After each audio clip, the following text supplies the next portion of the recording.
Hi, welcome back to my channel, and for today's video, we will be talking about the polynomials over a ring R.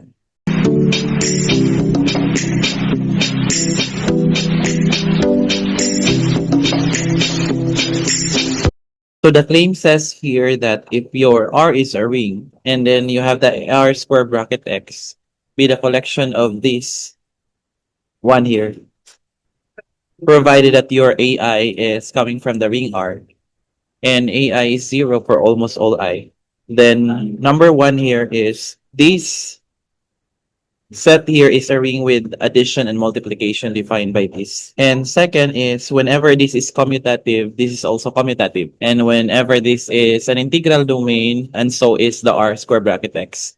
And another one is this map is actually a monomorphism defined by this mapping. Okay, now let's double check that your R here is a ring. So kung titingnan mo, this follows the closure property kasi kung titingnan mo, this is your A sub 0, A sub 1, let's say A sub n until this one, and then you also have B sub 0, B sub 1, you have, let's say, B sub m, and so on. Now, if you'd like to define on that, basically, these are actually finite number, di ba? And we assume without loss of generality that n is less than or equal to m. So this is still ring because if you notice, if you want to add this one, the result is a0 plus b0, a1 plus b1, up to an plus bn, and so on. Now, kung papansinin mo, this is still finite for almost all I.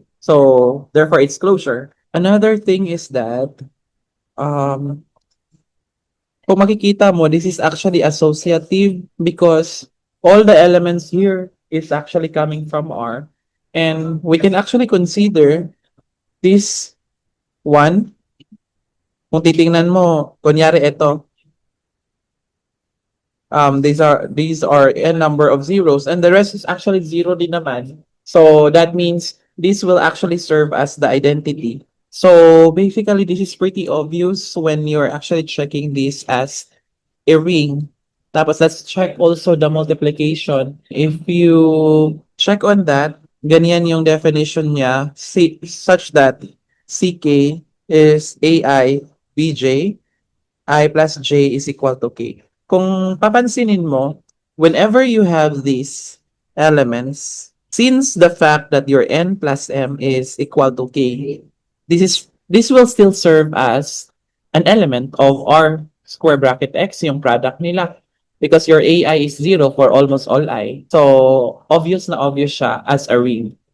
Now, let's double check whenever that when R is commutative, then the R square bracket X is also commutative with identity. So let's double check that. So, doon natin i-check yung number 2. So let f of x be equal to a sub 0 plus a1x plus up until a sub n x to the n. Another is your g of x is equal to b0 plus b1x plus up until b sub m x to the m.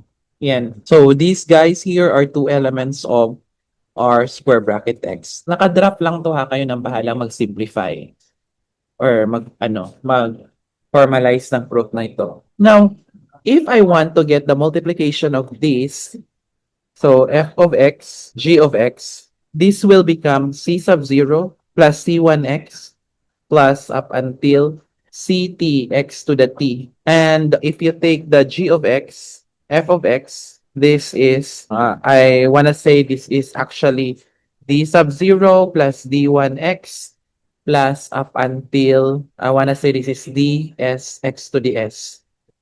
Now, you might be thinking, what are these? But you can actually note that c sub j here is actually the sum of a sub I, bj minus I from 0 to j. And you also have d, let's say dj, this is the sum of bj, ej minus 1, I from 0 to j. Now, if you want to simplify these two guys here to cj, that is actually A0 bj plus A1 bj minus 1 plus up until AJ.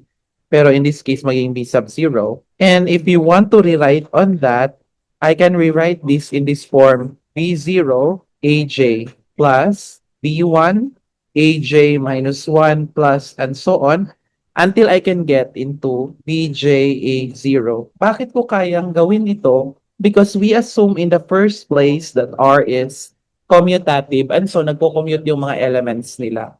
So, which means to say that this is the same as DJ and this holds for J from 0 to 1 for almost all I.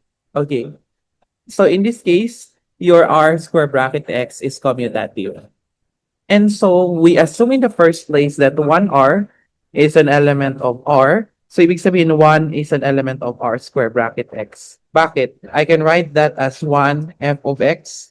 This is the same as f of X times 1. And I can write that as f of X. This is for all X in, for all f of X rather, for all f of X in R square bracket X. So in this case, your R square bracket X is a ring with identity.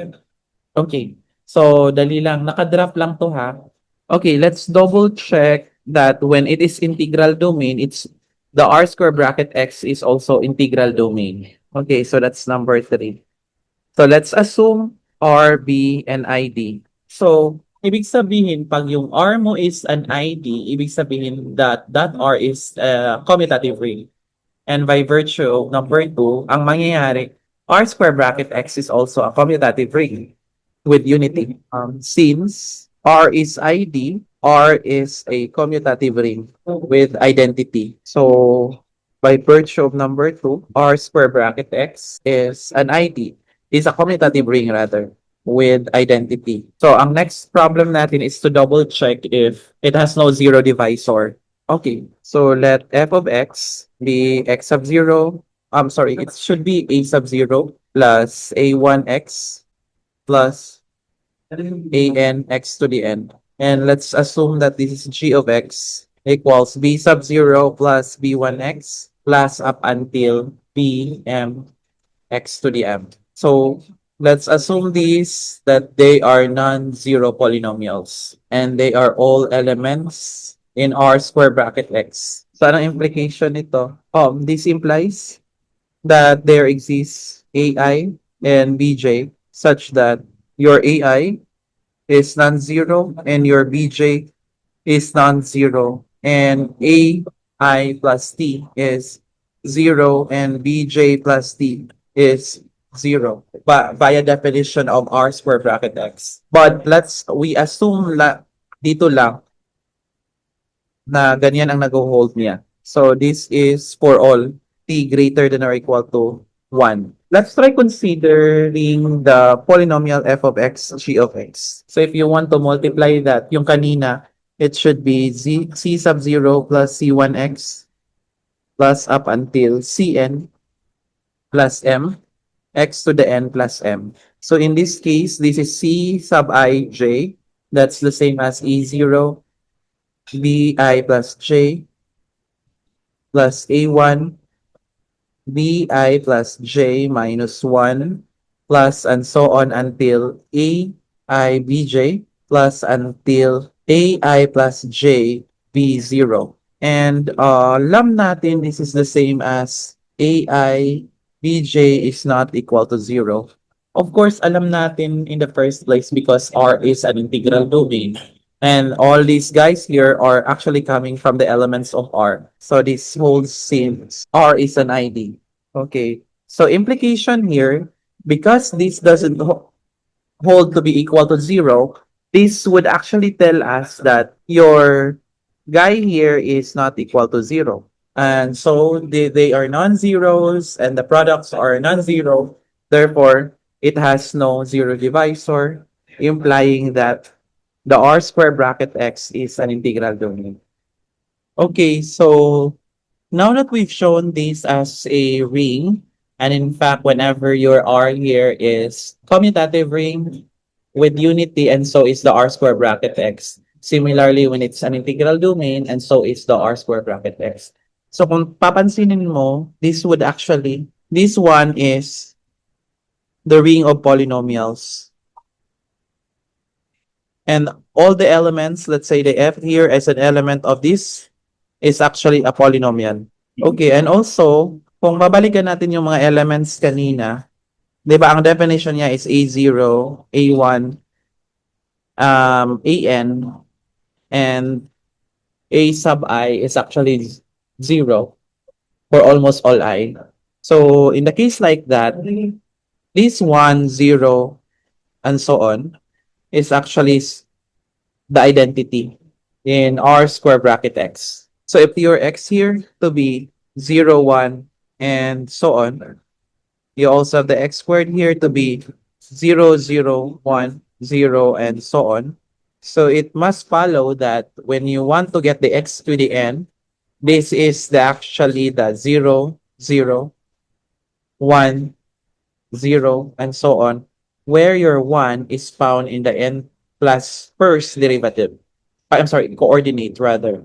So similarly, yung mga discussion natin back when we were studying algebra before, this is the same thing happen when we are in abstract algebra because the terminologies that we have to consider, let's say your f here is a polynomial in r square bracket x. You can actually write that as this ai x to the I from 0 to n. So this is an element of r square bracket x. Then, ang mangyayari dyan, your AI is actually the coefficient. So, coefficient yan. Your A0. So, bale, ito siya is the case when I is not 0. So, because whenever this is A0, so this is actually constant term. By the way, let's not restrict this to not equal to 0 because we can still reconsider a sub 0 as a coefficient rin naman. Why? Because you can write that as a sub 0 x to the 0. Okay, so when you just write r, element of r, so basically that is a constant polynomial. So these are the terminology that we will be using in this study. So kung napapansin mo, if you want to rewrite that, yung this one, kung titingnan mo, this will actually serve as the leading coefficient, provided that your a sub n is non-zero. And we also have theorem here saying that whenever your R here is a ring with identity, and then this one, your X here is defined as this, yung kagaya ng dinefine natin kanina, then number one is this one, yung pinakita ko kanina, ganito yung itsura niya. And number two, whenever you have an element in R in a ring R, then for each n greater than or equal to 0, you can actually write this as this. And that's equal to that, where R is the n plus 1, n plus first coordinate. And number three, for every non-zero polynomial f in R square bracket x, there's always exists a positive integer. And elements of this form, this one, these elements AI are coming from the ring R such that you can actually write your polynomial of this form. So meron kang a sub 0, x to the 0, a sub 1, x to the 1, and so on, until a sub n, x to the n. So the integers n and the elements AI here are actually unique in the sense that whenever you write these as of this form, aside from the other one, ang mangyayari dito is your m is greater than or equal to n, your AI and BI are actually the same from 1 to n. And your BI, which is nasa gitna siya ng n, and the m are actually 0. So let us just take note lang that if R has an identity, and then yung leading naman niya, leading coefficient, so yung kanina is a sub n, di ba? So the a sub n is equal to 1. Ibig sabihin nun, your f here is monic polynomial. Like x is equal to 0, 1, 0, and so on. And this is actually the indeterminate. So that's it. And that's all for this video. So thank you so much for watching. So if you have any questions or clarification, you can comment down there so we can discuss on these clarifications. And of course, I would love to encourage you to subscribe so that you'll be updated on a lot of videos that I'll be uploading soon regarding on discussions of mathematics as well as the research journey. Thank you and have a great day.